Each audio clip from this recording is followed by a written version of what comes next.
This is the Thom Hartmann Program. And greetings, my friends, patriots, lovers of democracy, truth, and justice, believers in peace, freedom, and the American way. Thom Hartmann here with you. Okay, I want to talk about deprogramming America. Let me back up a little bit. Back in the 60s and 70s and 80s, I mean, it's still going on, but in fact, probably its most visible manifestation now is Scientology. But there were all these cults in the United States. You had the Maharaji, who was the 14-year-old perfect master who, you know, essentially said he was like Jesus. A friend of mine was in his cult. In fact, my friend got kidnapped out of that cult and deprogrammed by Ted Patrick, and then went to work with Ted Patrick to deprogram others. You had the Moonies. You had Reverend Moon, who explicitly said that he was the reincarnation of Jesus. And all these Moon followers. So you had these cults.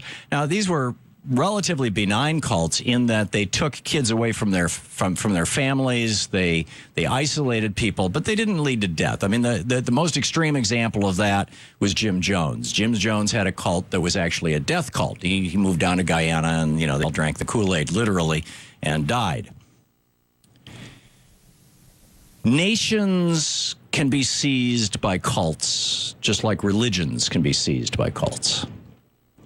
I lived in Germany in '86 and '87, and if you read The Rise and Fall of the Third Reich by William Scherer, or other books, I mean, I was there. I not during the World War II, obviously, but living in Germany, I knew some old Nazis, literally people who had been in Hitler's army, or who were.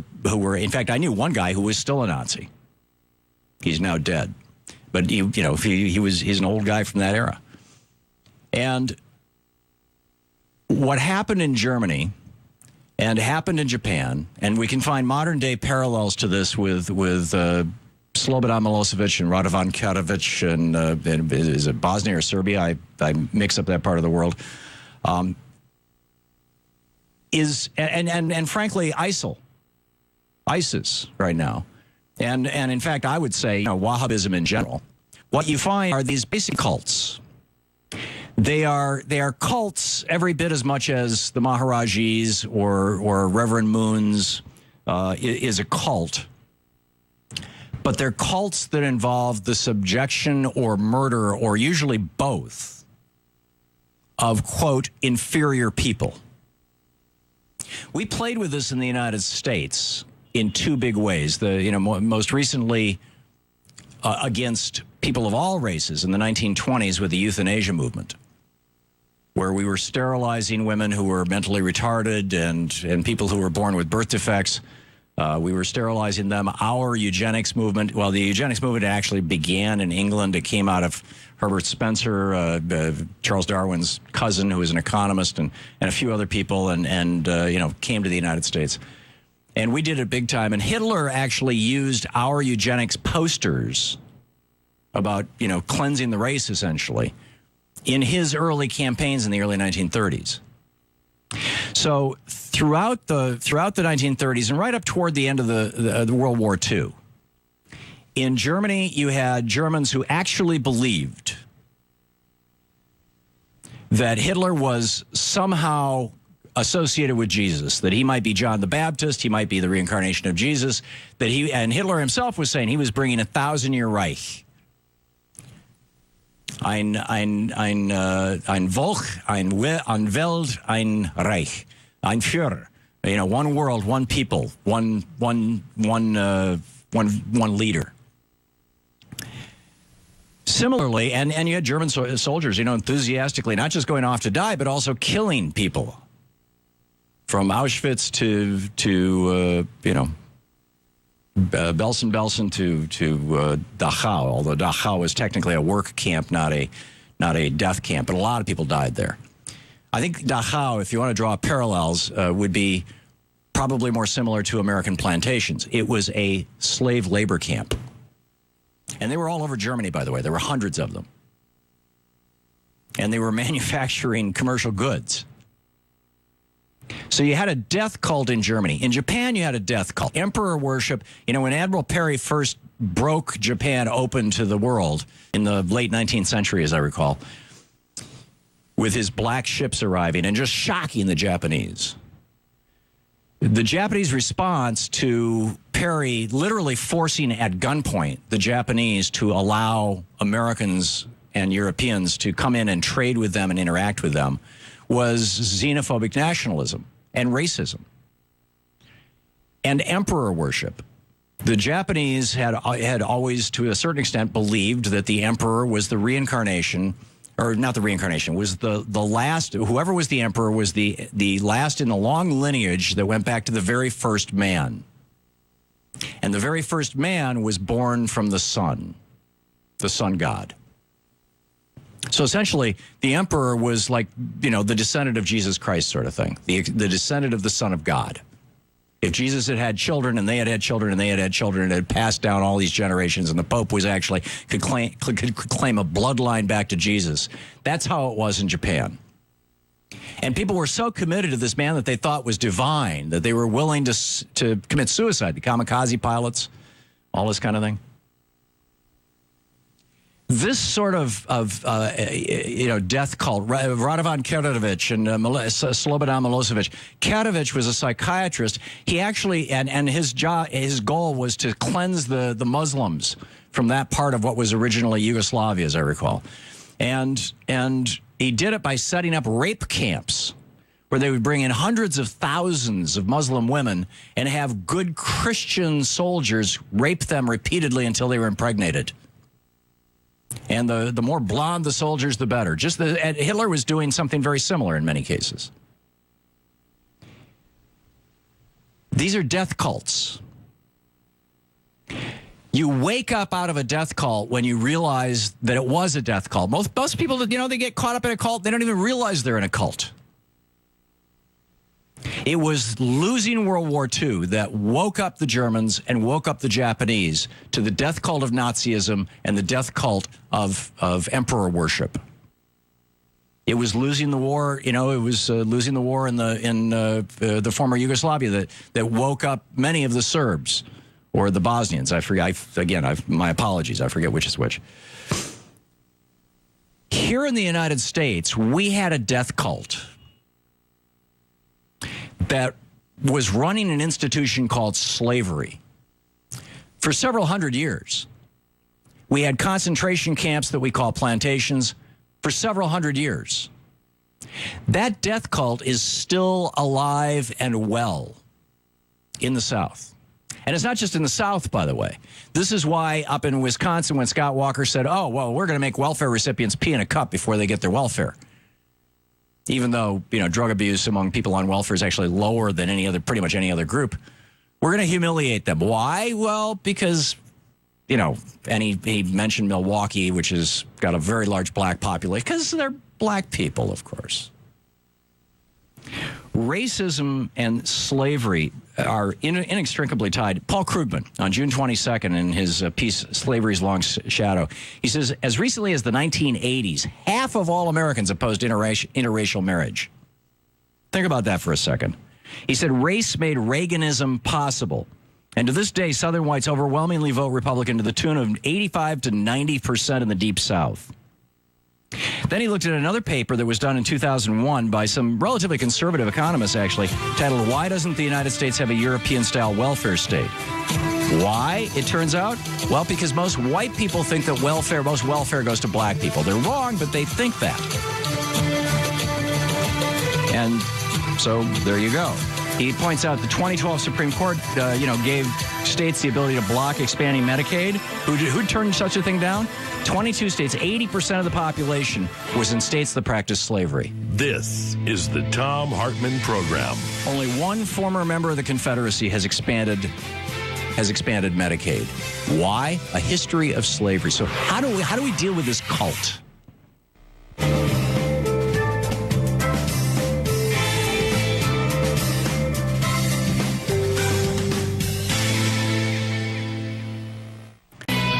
Okay, as Paul Krugman was saying, the history of slavery, I'm quoting Paul Krugman, is a strong predictor of everything from gun control, or rather its absence, to low minimum wages, to hostility to unions, to tax policy. Right, that's it. He says 80% of the population in Medicaid-refusing America lives in states that practiced slavery before the Civil War. Only one former member of the Confederacy has expanded Medicaid. On top of that, this death cult has...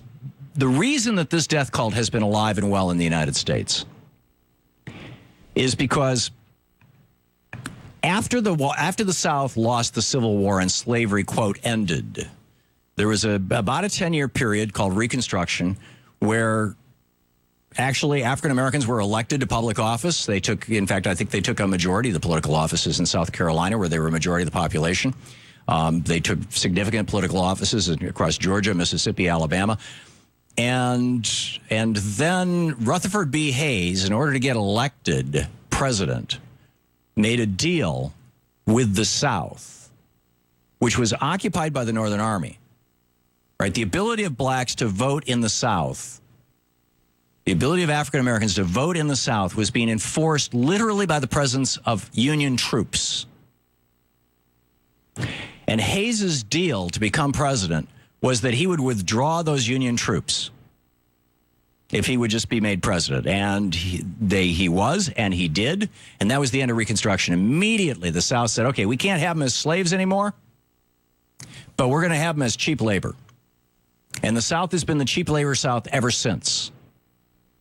And all the stuff that goes with it. It's a cult that suggests that some humans are of greater value than others, some are lesser value than others, based solely on the amount of pigment in their skin, of melanin in their skin. This is insane. I mean, you got like Congressman Steve Scalise, the third most powerful Republican in the U.S. House of Representatives. He's the House whip. He's the Republican Party's whip. He works under Kevin McCarthy and John Boehner. He ran against David Duke down in Louisiana, and what he said was, the novel, and I'm quoting, he said he embraces many of the same conservative views as David Duke, but is far more viable. That's not a quote. Here's the exact quote. The novelty of David Duke has worn off. The voters in this district are smart enough to realize that they need to get behind someone who not only believes in the issues they care about, in other words, the David Duke issues, but can also get elected. Duke has proven that he can't get elected, and that's the first and most important thing. In others, vote for me. I'm not identified as a crazy, although I still believe all this stuff. This is the third most powerful Republican in the House of Representatives. This is the Southern strategy on steroids. This is how the Republicans took the South. So, and now we see, days after this over at the Daily Beast, Kate Bricollet, days after the massacre at a black church in South Carolina, KKK flyers are showing up with candy on people's front lawns. Included a phone number for the loyal white knights of the Ku Klux Klan, along with peppermint and Tootsie Rolls. They were distributed under cover of darkness, of course, in California, Kansas, Alabama, Mississippi, and Georgia. A message on this hotline that you call, which is based in North Carolina, salutes Dylan Roof because he said he wanted to start a race war. It says, we in the loyal white knights of the KKK would like to say hail victory to Dylan S. Roof, who decided to do what the Bible told him to do. An eye for an eye, a tooth for the tooth. They, black people, have spilled our blood too long. It's about time someone spilled theirs. If it ain't white, it ain't right. White power. That's the message you get if you call this 800 number. So what's the deal here? This cult is based on religious nationalism or a romantic nationalism. The best example of it is Gone with the Wind. And there's a great op-ed over at by Johnny Price, a folklorist, over at Huffington Post. And he says, okay, let's take on these revisionist talking points. There's this lost cause narrative that the Civil War was a romantic struggle for freedom against an oppressive government trying to force cultural change. So the people in the apologists for the modern day, like the Stars and Bars, would say, well, the Civil War was about the economics of slavery. Excuse me, the Civil War was about economics, not slavery. Well, no, the Civil War was actually about the economics of slavery. They'll say the Civil War was about states' rights, not slavery. Well, yeah, the Civil War was about the states' right to maintain slavery. They say that's not the Confederate flag. True, it's a battle flag. It's a banner under which men fought and died to enact secession and defend slavery. Then they say heritage is not hate. And he says, this is a funny story. The heritage is hate.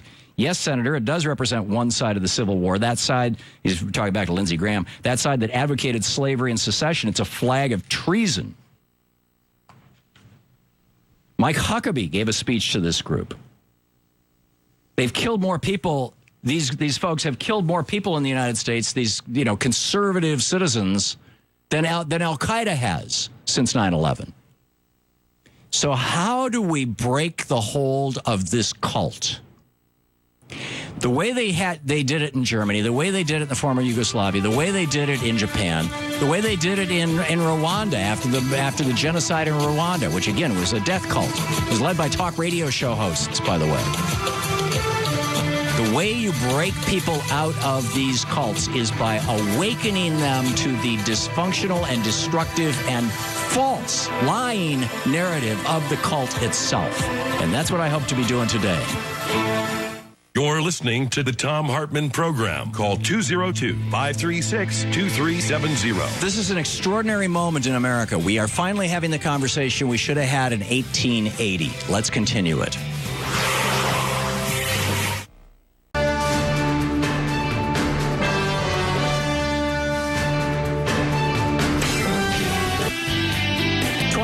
Before the hour, welcome back. Thom Hartmann here with you. We're talking about these death cults. This is specifically the death cult that is referred to very often by white people as Southern Pride.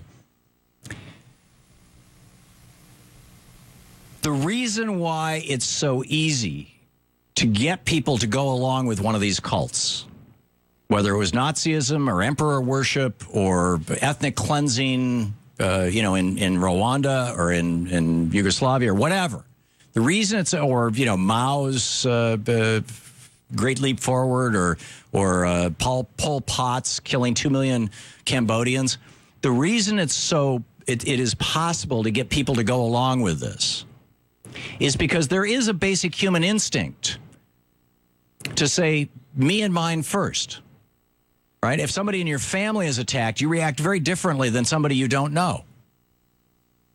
And so there's this natural, and then, we go from family to clan, to tribe, to state, to nation, right? Essentially. I mean, there's actually an anthropological organization here. And what Hitler did so brilliantly, and Hirohito did so brilliantly, and on and on it goes. I mean, the same death cult was run in South Africa and Rhodesia under Ian Smith and W.P. Botha. What they did so brilliantly is they said, we are and they are them. And we are better than them. And therefore, they doing, they should be the slaves, essentially. And that mentality continues to exist in the United States. Here is Bill Doris. This was from Nashville Public Radio. This is the guy on whose property is a statue of the founder of the KKK along Highway 65, just as you're driving into Nashville. And here's what he had to say about slavery. This is one of the modern spokesmen for this slice of the Republican electorate in the South. Here he is. Slavery was the first form of Social Security. Stop and think about it a minute. It was a cradle to the grave proposition. They never had it so good as far as job security to begin with. It wasn't the best of job security, but it had benefits. So, when slavery got outlawed, what did they do in the South? They started passing all kinds of laws that pretty much any black person could easily break, like you can't go on the street, or you can't look at these people, or you can't speak out this way, or, anti-profanity laws, all kinds of things, so that, and the modern-day version of these, by the way, is the war on drugs. This is. Nixon brought this forward, too. It was just a new form of Jim Crow, and Reagan put it on steroids. If you look at the number of people arrested in the war on drugs, particularly people of color, it explodes after 1981. But the whole thing was arrest them and then put them in work camps. And most of your Southern prisons throughout the late 19th and early 20th centuries were work camps. Slave labor. And we're right back to slave labor. And, as recently as the 1980s, as Paul Krugman points out, half of Americans said interracial marriage is wrong.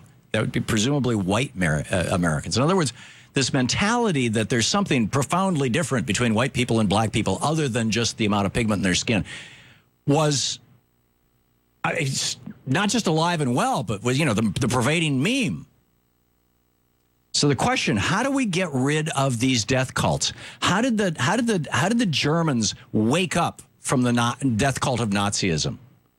How does the occasional person wake up from these various religious cults that are so destructive? I mean, I'm sure some of the people at Jim Jones's Jonestown in the last minutes realized that they'd made a mistake, that they were part of a death cult. How is it that the Japanese woke up? My dad was in Japan for 2 years after the end of World War II, and we had a lot of conversations about this. And many of the Japanese were the emperor is the incarnation of God. There's still a lot of emperor worship that goes on in Japan, and it's sort of their version of our problem with people who still think slavery was a good thing. And then the South wanting to have low wages and no unions and all this kind of stuff. And here's Bill O'Reilly saying, no, that's all in the past. Here he is.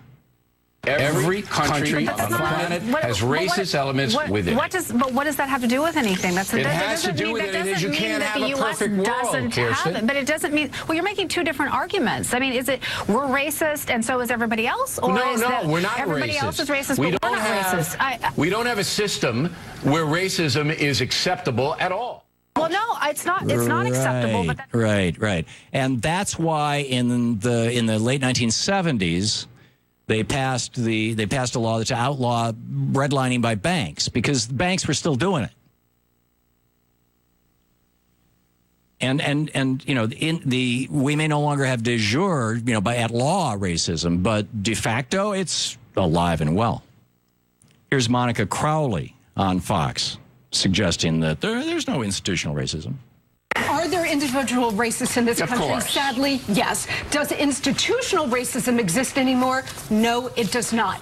It does, and it's called the Southern strategy of the Republican Party. This is not to say that all Republicans are racist, but not by a long shot. The Republican Party, just like the Democratic Party, is a coalition of a whole bunch of different groups. You've got some Republicans who are just Republicans because they want to outlaw abortion. You've got some Republicans who are just Republicans because they want to own 35 guns, and they think that the Democrats are opposed to that. You got some Republicans who are just Republicans because they're rich, and they know that the real agenda of the Republican Party is supporting the rich people. But there are a number of people, particularly in the South, and as Paul Krugman points out, this is why the South has been won over and over and over again for, basically since Reagan has gone solidly Republican, who are white racists. And, Bill O'Reilly essentially says, so what? Here, clip number 4.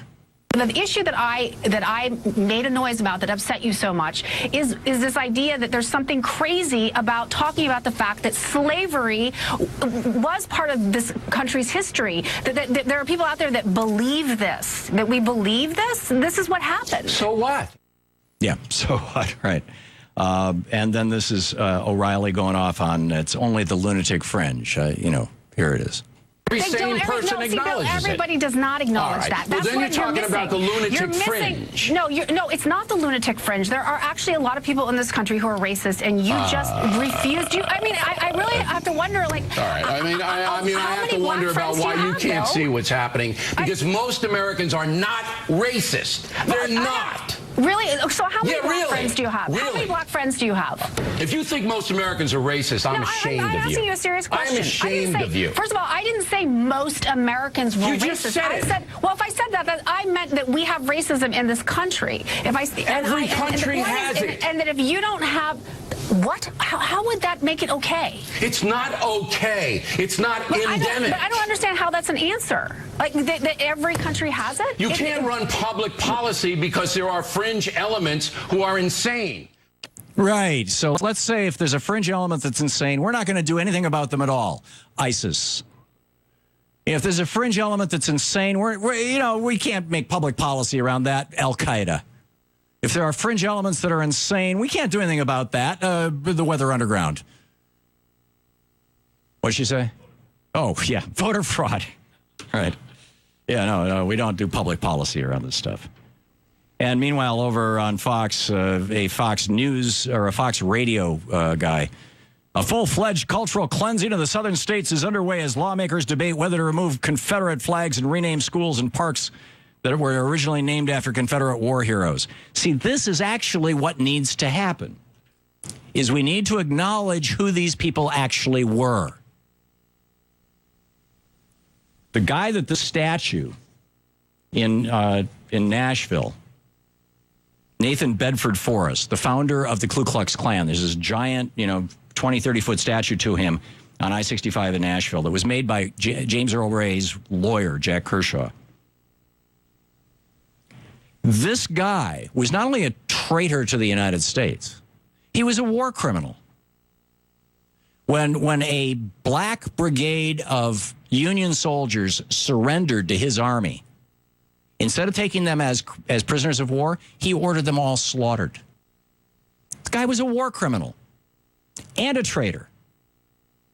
And we've got statues to him in state capitals. See, I think that we are at this moment where we are finally, and thank God, we are finally beginning to look at and reconcile our own history. We are beginning the process of deprogramming ourselves, which arguably began in 1865 and came to a screeching halt in the 1870s when Rutherford B. Hayes said, okay, you make me president, I'll take the Northern troops out of the South, and we will end Reconstruction.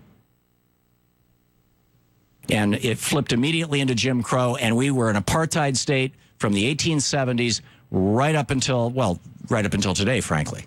But by law, right up until 15, 20 years ago. So how do you deprogram? Well, as I said, defeating in battle is one way when it's an entire nation. And we defeated the South in battle. And that deprogramming began. And the South, and as I said, African Americans actually got elected to public office in the South in the 10 years after the end of the Civil War. But then Reconstruction ended. It takes a couple of generations for deprogramming to happen when it's happening at a national level. It took a couple of generations for Germans to look back and say, you know what my father did was reprehensible. What my grandfather did was reprehensible. For many Germans, they basically had to wait until their grandfather who fought in Hitler's army was dead to say that was reprehensible. It takes time, but it takes awareness, and that's what we're doing now, and it's a good thing. You're listening to Thom Hartmann. Visit ThomHartmann.com for audio and video archive. And once again, you want to fly the flag of the Confederacy? Cool. The Confederacy lost the Civil War. Their flag is a white flag. Fly it.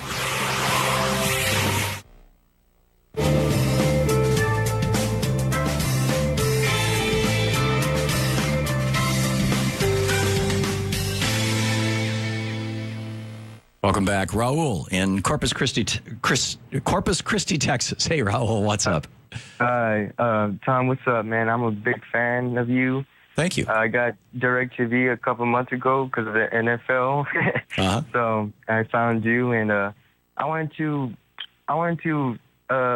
make a statement about something what I watch on YouTube called Koch Brothers Exposed. Have you seen it? Oh, yeah. Yeah, we've had the people who put that together on the program. Yeah, Greenwald, right? Yeah, Robert Greenwald. Great film. Great films. They pointed out in 2009 that the Koch brothers were funding the Republican Party to resegregate, white children, and then to, like turn it back to the back to the 60s in a way.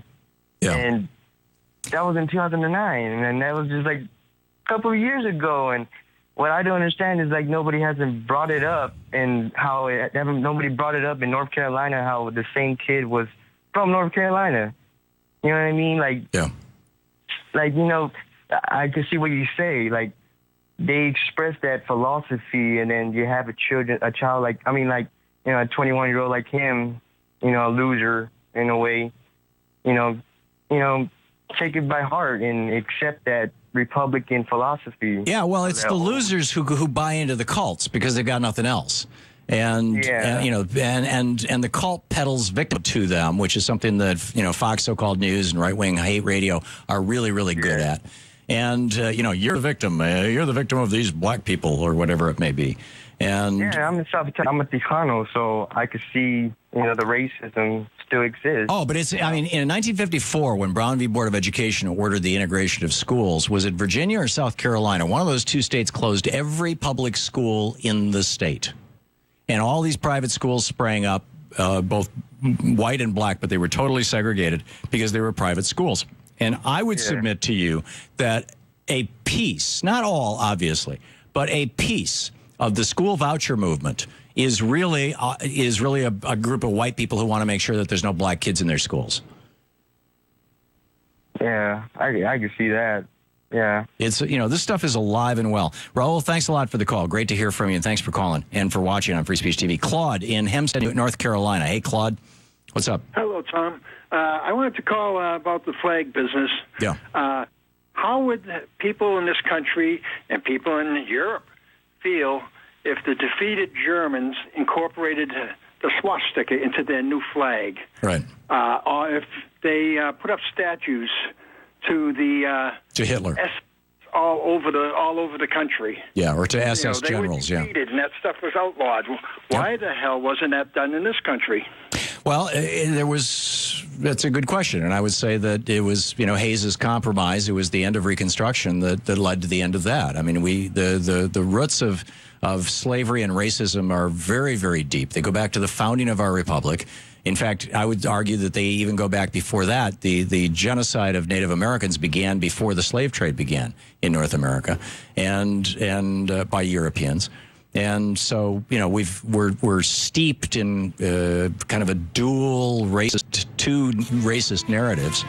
And but yeah, I think that's sort of what's happening right now. As Walmart's saying no more flags, and Amazon's taking them down. I mean, there's a certain point. eBay, good luck with that. I mean, I think they have Nazi memorabilia on there. I could be wrong, but it's going to take some time. But we all have a role to play in it. Claude, thanks for the call. We'll be right back.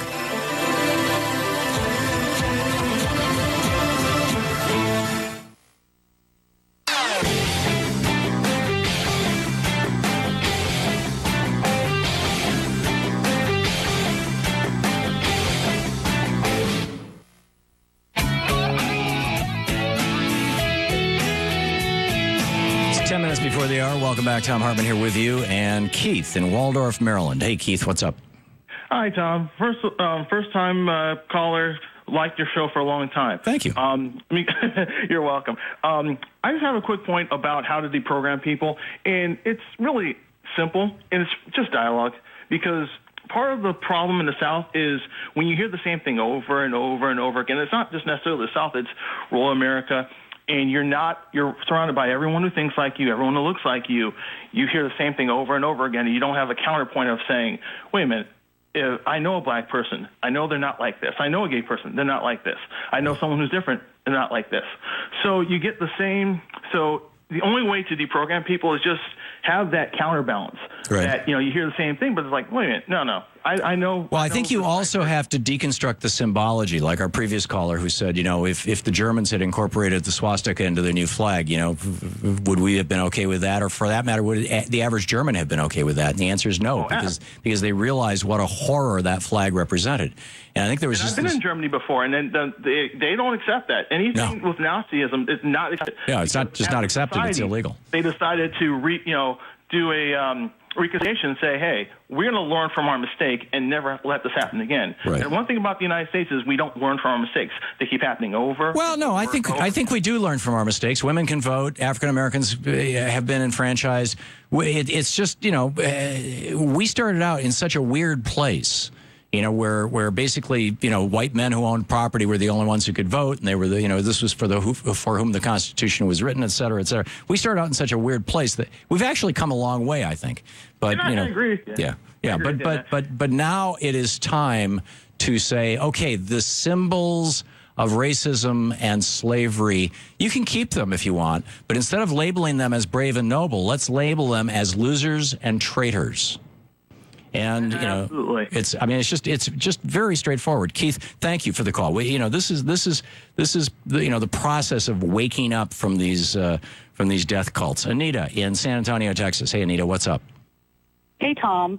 Yeah, you know how you were how to get rid of the death cult?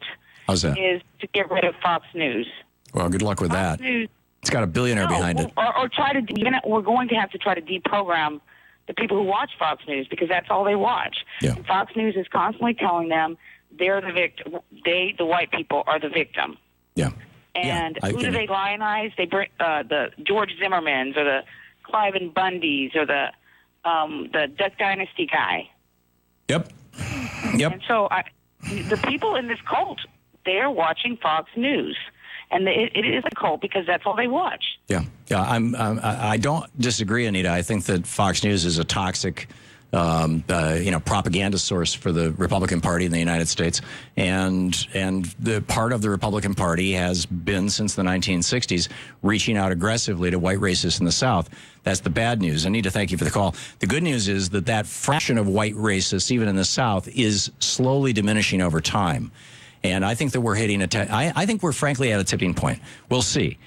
Jim in Lockport, Illinois, you're about to make a point that I've been making for some long time here now about how FDR would have handled this by making the government the employer of last resort. Go for it. Oh, you betcha. I think the big problem is jobs. We get out there. If the Republicans were out there and working and passing bills to strengthen our infrastructure, like Bernie said, $1 trillion, 13 million jobs. Right. This kid may have been working instead of shooting up the place. Yeah, I agree. And he's not a kid. He's 21 years old, and he's a murderer and a terrorist, and he was unemployed.